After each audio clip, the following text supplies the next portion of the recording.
even after that. In other words, the despot of every age dealt with the Shias with an iron hand. Abd al-Malik had appointed a murderous neurotic like Hajjaj to tighten his control over Iraq and Hijaz. Hajjaj massacred people in groups and did not consider them better than worms or insects. He was so much obsessed with murder, that he killed even those who agreed to obey him along with children, women, and elderly men. By committing these atrocities, which made all shudder, Hajjaj became Abd al-Malik's favorite. He made him a partner in his rule and gave him control over Iraq, Fars, Kerman, Sistan, Khorasan, Oman, and Yemen. All his life, he took particular care of Hajjaj, and at the time of his death, he made a will in Hajjaj's favor. Ibn Athir says, when Abd al-Malik realized that he was about to die, he said to his heirs, I instruct you to fear Allah and honor Hajjaj, because it was Hajjaj who strengthened our rule, defeated the enemies, and suppressed our opponents. This bequest reflects the mentality these people were ruling with. What an absurd logic. On one hand, he told his children to fear Allah, and on the other, to honor Hajjaj. It is just like saying that darkness is light, falsehood is truth, and justice is oppression. In every age, justice and piety, in the view of the despotic regimes, have always been killing, plundering, imprisoning, and impaling the people. To protect their throne, they starve the people and plunder them so that the people may obey them without any protest. And if anyone objects, he is killed in the name of Allah and according to the command of Allah, and that is called piety and virtue. Ibn Abdur Rab says that one day Abd al-Malik delivered an address from the pulpit and said, I am not timid like Uthman, an intriguer like Muawiyah, or a weak-minded caliph like Yazid. I cut off with my sword the head of anyone who raises it as a sign of opposition to me. After this, he came down from the pulpit. Abd al-Malik had used the words of Yazid ibn Muqanna Azri, who had pointed to Muawiyah and said, if Muawiyah is killed, this Yazid will occupy his place. Then he pointed to Yazid and said, there is sword for one who opposes this man. Saying this, he pointed to his sword. The despotic regime of Bani Umayyah was based on force and coercion, and it continued till their rule was overthrown and the demon of corruption was destroyed. The savagery of Hajjaj has created some strange stories. 1. Hajjaj's father, Yusuf Thaqafi, approached Hajjaj's mother and wanted to share her bed. She, however, told him that he had already had intercourse with her a few minutes earlier, while actually he had not done so.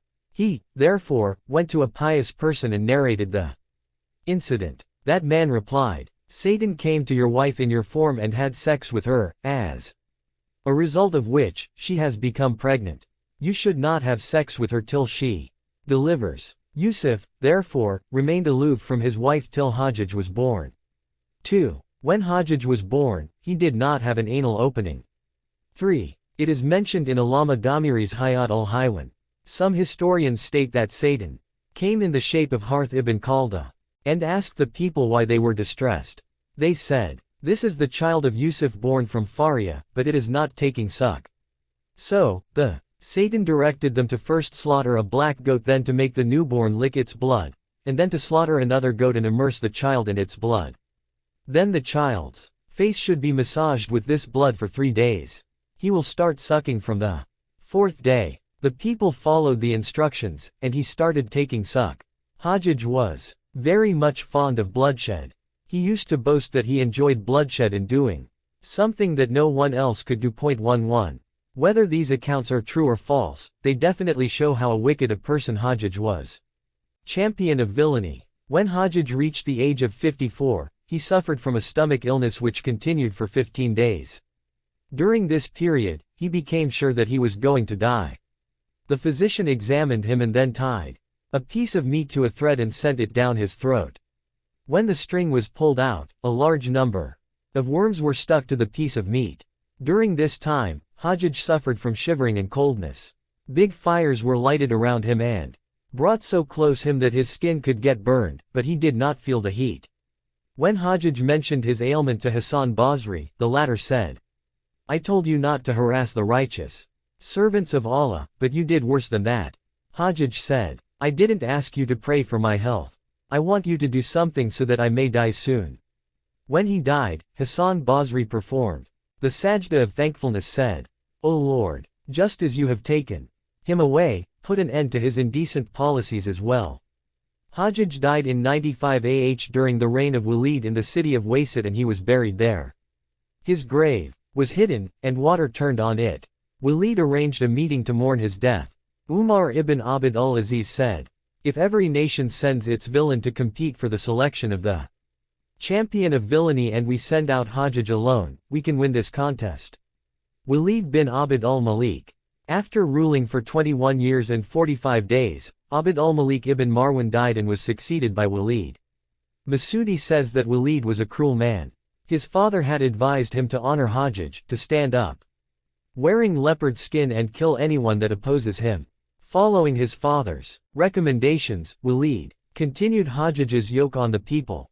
Hajjaj killed a pious personality like Sa'id ibn Jubair during the period of Walid. Ibn Athir has recorded an incident that shows how Walid honored Hajjaj.